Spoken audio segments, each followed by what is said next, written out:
விநாயக பெருமானுக்கு யானை தலை வந்த கதை தெரியுமா உங்களுக்கு?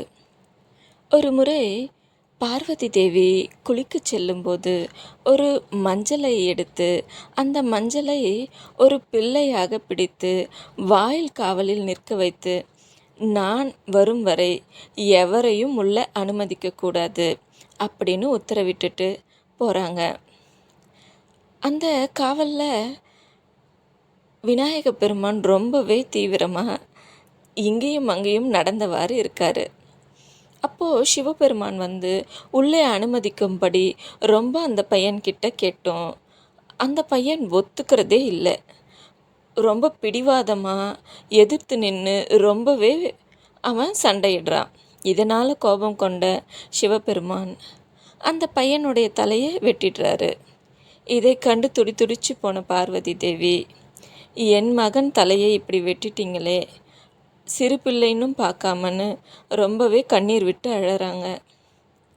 இதனால் தன் சேனைகளுக்கு உத்தரவிடுறார் சிவபெருமான்.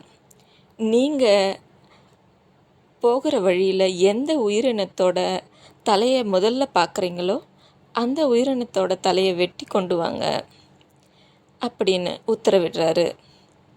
அவங்க சேனை வரும்போது ஒரு யானையினுடைய உருவத்தை பார்க்குறாங்க. அந்த தலையை வெட்டி கொண்டுட்டு வந்து சிவபெருமான் இடத்துல தராங்க.